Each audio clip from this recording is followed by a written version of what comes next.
Hello everybody. In this video we're going to go over Rolle's theorem, which is going to be the precursor to the mean value theorem and then the generalized mean value theorem. So let's get to it.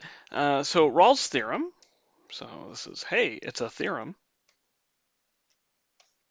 And Rolle's theorem is going to start with a function f, and we're going to give it a compact domain, an interval domain in fact, a, b.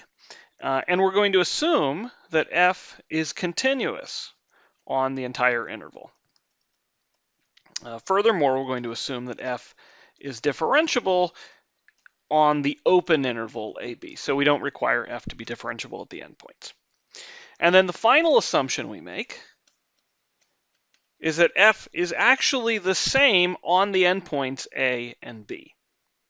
So if we were graphing this, we know that we would have f of a equals f of b.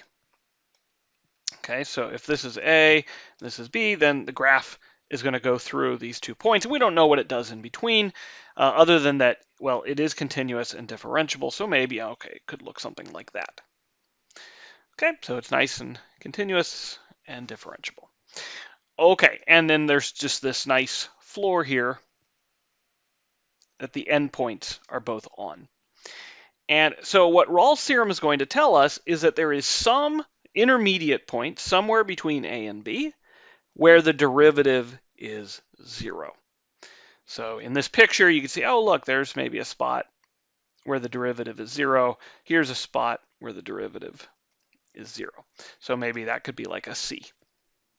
Okay, and so that's the claim of Rolle's theorem. It says there exists some c between a and b whose f prime image is 0. All right, and so we would like to prove this. And this theorem is going to be a consequence of Fermat's theorem. Okay, so we proved this in the last video, also called the interior extremum theorem. So we have here, I'm just going to write Fermat is going to imply Rolle's. All right, or Rolle. There we go. Okay, so let's maybe we'll try to prove this thing. So first we make a little observation, which is if f of a and f of b are equal to each other, which we know they are, this graph could go up, it could go down, or it could just stay constant all the way through. Okay, and if it was constant all the way through, that would tell you that the max and the min were all the same. Now, do we even know that max and mins exist? Well, yeah, because we have a continuous function on a compact domain, so we know that there is a maximum and a minimum. So there is this special case, though, where the max and the min are all the same, right? And they're just equal to f of a and f of b. So we handle that case first. Okay, so first, since AB is compact and f is continuous on AB, we know that max of f and the min of f exist. Okay, and if they are equal, so if the max of f is equal to the min of f, get some parentheses here, then f is constant. Okay, can't go up, can't go down if the max and the min are the same. And if the function f is constant, then its derivative is going to be 0 everywhere. And so this would imply f prime of c equals 0 for all c in between a and b. Okay, so that case we handle separately.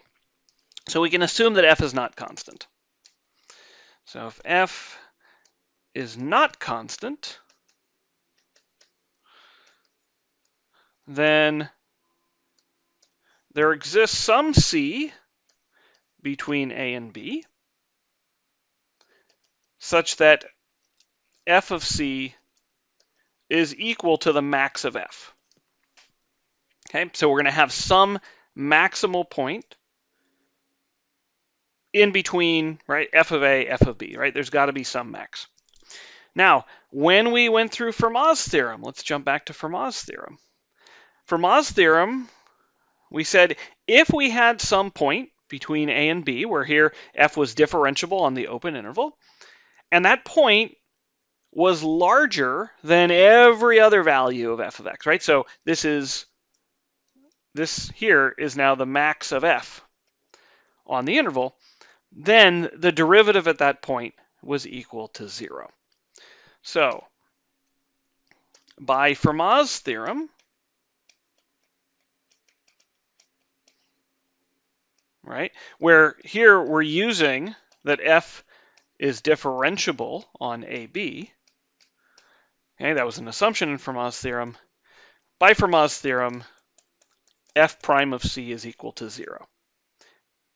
And that was it. That was our goal, right? We needed to show that we could find some point between A and B whose derivative was 0.